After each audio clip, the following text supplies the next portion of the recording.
Namaste and welcome to the first episode of Avant-Garde-Grasp, initiated by Rotaract Club of Kathmandu University Medical School, and today we will be talking about mental health and depression.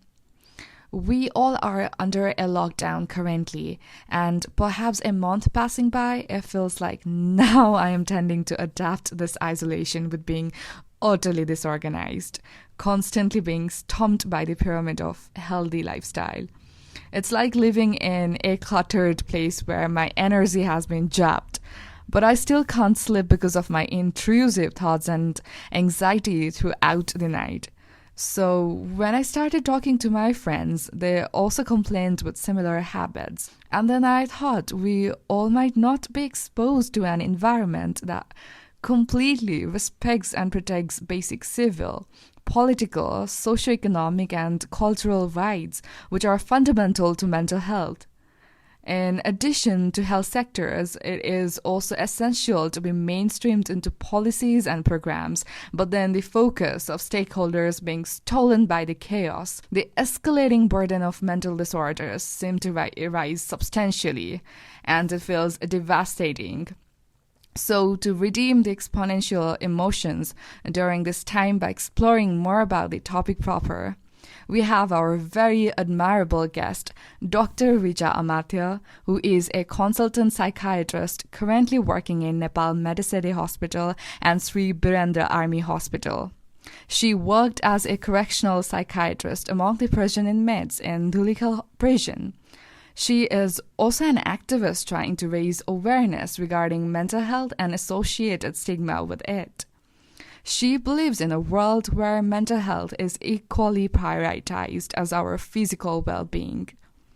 Welcome to the podcast, ma'am. We are more than grateful to have an amazing personnel like you. How have you been and how is quarantine going so far? Thank you so much.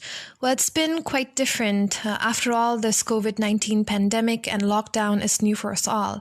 And I think along with everyone, I'm adapting to this change as well.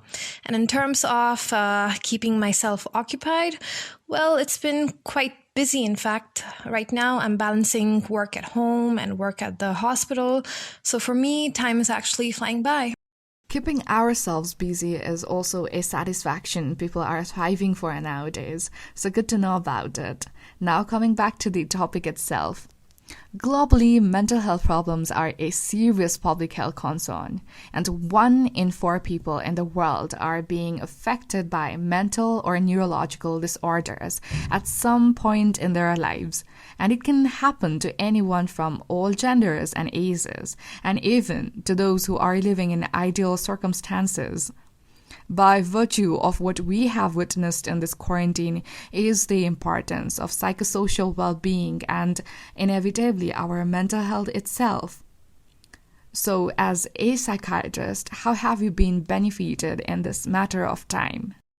Well, yeah, being a psychiatrist is actually a plus point right now.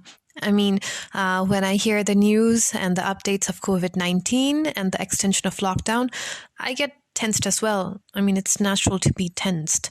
But being a psychiatrist, I know what I'm experiencing and I know why I am experiencing it. So I'm able to channel the negative energy into a positive one by focusing on my family and doing the things that I like. And the other thing that I repeat to myself is that everything will be all right. Everything will be fine. So yes, that's the self-coping statement that I use on myself. It really does help. And as quoted by Paul Tillich, loneliness expresses the pain of being alone, and solitude expresses the glory of being alone. While during this time, some may acknowledge their solitude as their way of living, but there are many people in this quarantine who are obliged to live in desolation without any family members to take care of them.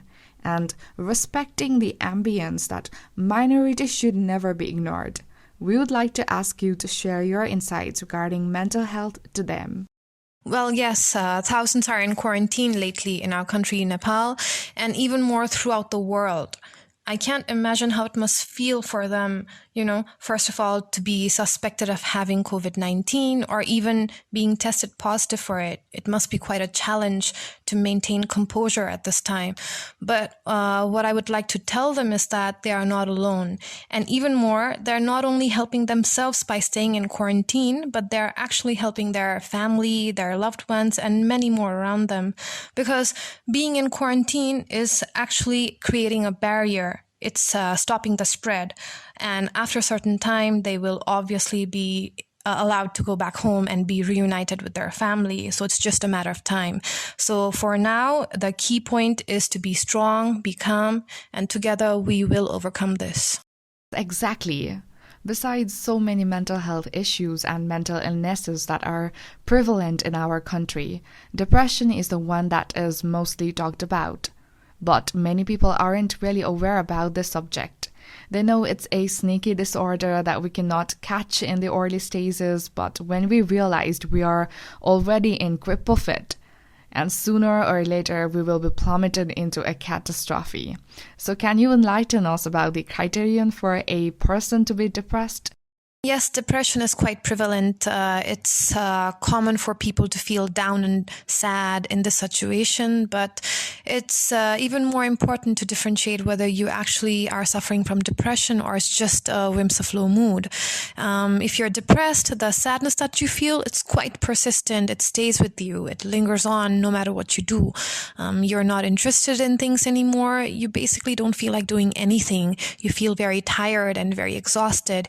You can't concentrate on things. Your sleep, your eating habit, it changes, and you start having negative thoughts about yourself, the world, to the point that, sometimes you're even suicidal. So if anyone has such symptoms, it's time to realize that you need help. And sometimes the patients might not realize that. So it's important for the family members to notice these changes in their loved ones and seek help as soon as possible. Recently, a consortium of research institutions and Ministry of Health in Nepal, in partnership with WHO, established the Program for Improving Mental Health Care, PRIME, about studying the implementation and scaling up of the treatment programs. Despite the availability of treatments, 2/3 of people hesitate to seek help from a health professional due to stigma, discrimination, and incredulity. Also, to some, the treatment might seem appalling, and it is estimated that around 80% of people in low-income countries do not receive any treatment. So can you possibly elaborate about the approaches and treatment options for people under depression? The treatment for depression varies according to its severity. So if it's just the recent onset of mild symptoms, then psychological counseling or therapy might just do the trick. But if the symptoms are more severe, it might warrant the use of medicine, antidepressants to be more specific. There are other treatment modalities as well, but to keep it simple, the more severe the symptoms, the more necessity to use antidepressants. There is a fervent belief in us that people who are suffering from depression have a feeling of impending doom and feel lifeless, empty, irritable, restless, and apathetic. But in some cases, they may be unseemly. But rather, they catastrophize every situation, reassuring the pessimistic thinking with the imagination of themselves being trapped inside their own body. So what are the early warning signs which we experience if we are living with depression? Like I mentioned before, there are several symptoms of depression, and it's not necessary to experience all of them at once. And there is no particular sequence to which the symptoms might appear either. But we can consider several of these symptoms as the early warning signs. In this pandemic, most of us are spending our quality time with our loved ones, but annoyingly, we might have someone around us who is going through the same problem and feels like they have been braided so deeply by this unfortunate situation. As you have already explained about the warning signs, we might not miss the trajectory, but how can we help our loved ones if we see the signs of depression in them? If we notice such changes in our loved ones, it's necessary to seek help as soon as possible because it might not be, within the family members to differentiate the level of severity of depression. Therefore, please consult or contact your psychiatrist as soon as possible. Nowadays, due to the lockdown, to make it easier for our patients, we as psychiatrists in fact, most of the doctors are extending our help through the phones or even the social media. In few hospitals, the OPD services are available as well. For example, Medicity Hospital, there the psychiatry OPD is open every Sunday from 3 to 5 p.m. That's great. Well, we think one should always be concerned about mental health, and what else than the quarantine time itself to invest for it, right? So what do you think about the possible ways to maintain positive mental health and wellness during this time? If we think about our past, we will realize that we actually have been through a lot.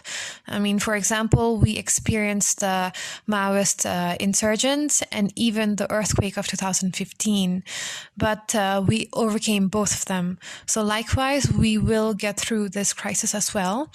And the key point here is to think positive and to believe that better days are ahead of us. And sooner or later, we will overcome this pandemic as well. Yes, this pandemic has indeed become a very serious matter to all of us. And at some point, we all experience the nullity that is infuriating. So what would you like to suggest to our listeners regarding this? Yes, we are going through a pandemic and therefore a lockdown. There are a few things that I'd like to remind everyone in this situation. It's extremely important to keep ourselves busy and physically active. It's not necessary to go to a gym to exercise or anything like that. It's just that you can simply do some stretching exercises at your own place or do some brisk walking in your own balcony or in the garden.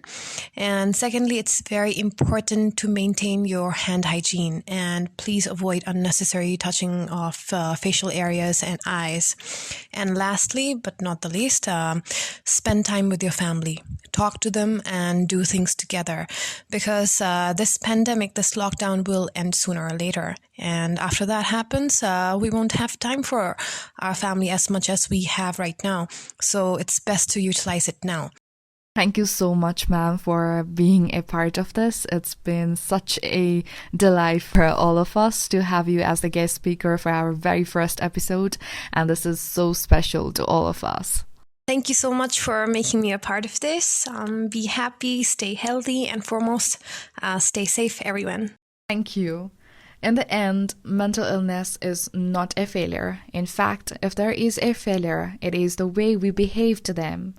It was one of the TED Talk which I was watching, and the speaker says that the opposition of depression is not happiness, it's the vitality. And that is when I personified the state of life. While battling for happiness, we may forget the pain, but we may barely forget the anticipation of fear of losing, and that's where the vitality lies.